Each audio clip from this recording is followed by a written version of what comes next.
তুমি প্রেমিকার পিছনে ঘোরো, 15 বছর বয়স তোমার, 20 বছর 22 বছরে বাইক লাগবে তোমার।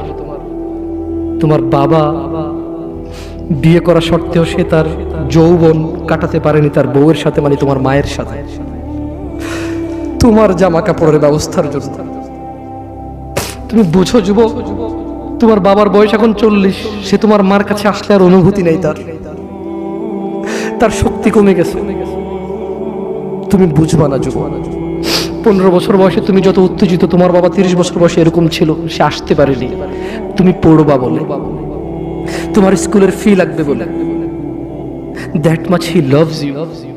তোমার বাবা তোমাকে এত ভালোবাসে। জি, তোমার এই খারাপ বাবাটা যে তোমাকে বাইক নিয়ে দেয়নি, তুমি নষ্টামি করো, মেয়েদের পিছনে করো, মোবাইল রিচার্জ করে দাও মেয়েদের, তোমাকে যে ডেইলি 500 টাকা করে দিতে পারে না।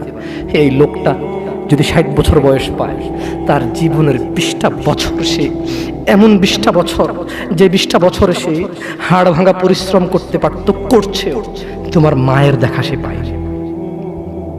এমন মূল্যবান যৌবন 20টা বছর দিয়েছে, 50 বছর বয়সের দেশে আসছে। তুমি বিয়ে করে বউ নিয়ে আলাদা থাকো, তুমি বিয়ে করে শ্বশুর বাড়িতে যাও, তোমার বাবা দেশে তো আসছে, তার যৌবন আর নেই, তার ওই সুখ স্বাচ্ছন্দ্য আর নেই। তোমার যৌবন তৈরি করেছে তার যৌবন দিয়ে। এই মুহূর্তে কোটি টাকা দিলে কি সে যৌবন কিনতে পারবে?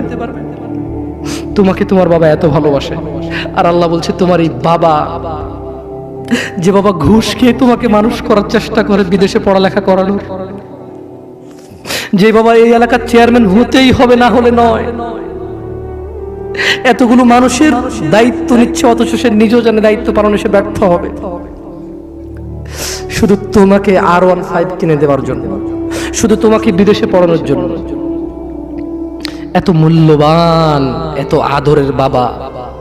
আল্লাহ বলছেন যে ইউবাসসারুনহুম ইয়াওয়াদ্দুল মুজরিম ও মুহাম্মদ সাল্লাল্লাহু আলাইহি ওয়াসাল্লাম, আপনি সেদিন দেখবেন অপরাধী এই মানুষটা যে এত বোকা, ছেলের জন্য এত কিছু করেছে হারাম ভাবে, হালালের ধার ধারে নাই, হারামের ধার ধারে নাই। জি, আপনি আপনার ছেলেকে ভালোবাসছেন, শুধুমাত্র অপরাধী হয়ে মৃত্যুবরণ করার কারণে আপনি আল্লাহকে বলেন, ইয়া আল্লাহ, আব্দুল্লাহরে নাও জাহান্নামে ফেলো, আমাকে ছাড়ো। এই ভালোবাসা ছেলেকে বাসবে? এই ভালোবাসা বাসবে?